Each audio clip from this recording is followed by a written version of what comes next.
আমি এর নিন্দা করার ভাষা পাচ্ছি না।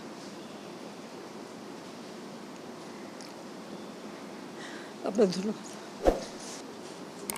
এখনও নাকি আন্দোলন করতে হবে দফা, প্রথমে এক দফা কোটা সংস্কার করতে হবে, কোটা বাতিলও করে দিয়েছিলাম।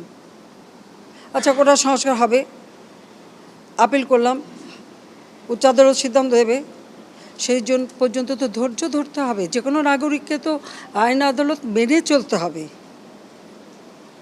সেটা না ওই এক দফার পরে আসলো 4 দফা, তারপর আসলো 6 দফা, তারপর আসলো 8 দফা, তারপরে আবার 4 দফা, আবার ওই 4 দফাও হবে না, আরও 8 দফা।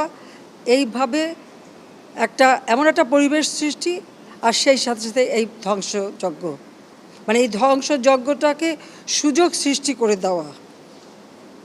ক্ষতিকার হলো আজকে মেট্রো রেল বন্ধ, কারণ এই স্টেশন যেভাবে ধ্বংস হয়েছে, এটা সম্পূর্ণ ডিজিটাল সিস্টেম, ইলেকট্রনিক সিস্টেম, সম্পূর্ণ মডার্ন। এটা তো কতদিনের ঠিক হবে আমি জানি না, কিন্তু কষ্ট পাবে তো মানুষ, আপনারাই কষ্ট পাবেন, দেশের মানুষই কষ্ট পাবেন, এই ঢাকা শহরের মানুষই কষ্ট পাবেন।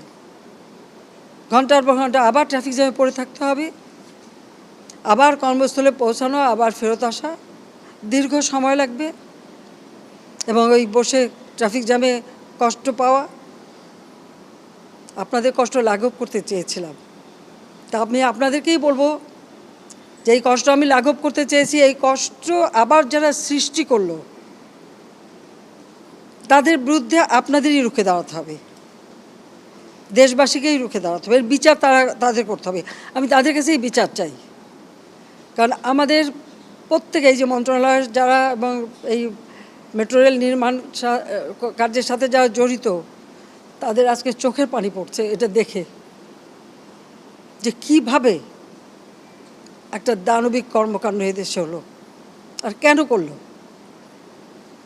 আমি তো দেশের মানুষের জীবনমান উন্নত করতেই তো কাজ করে যাচ্ছি, এবং করেছি তো, এটা তো অস্বীকার করতে পারবে না কেউ।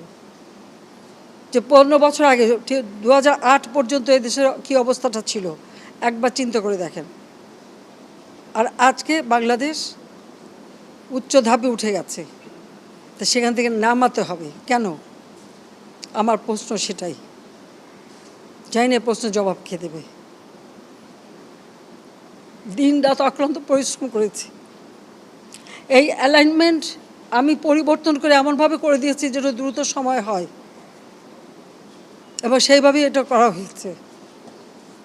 আমি আরও এটা বাড়িয়ে দিয়েছি, মতিঝিল থেকে একেবারে কমলাপুর রেল স্টেশন পর্যন্ত যাবে, কেন? মানুষ আরও সুন্দরভাবে চলতে পারে।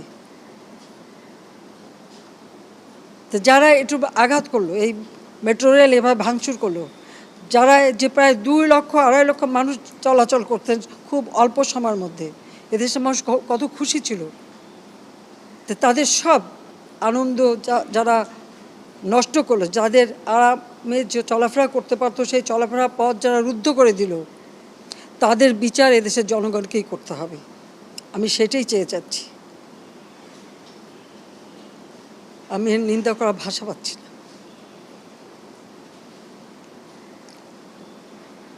আপনার ধন্যবাদ।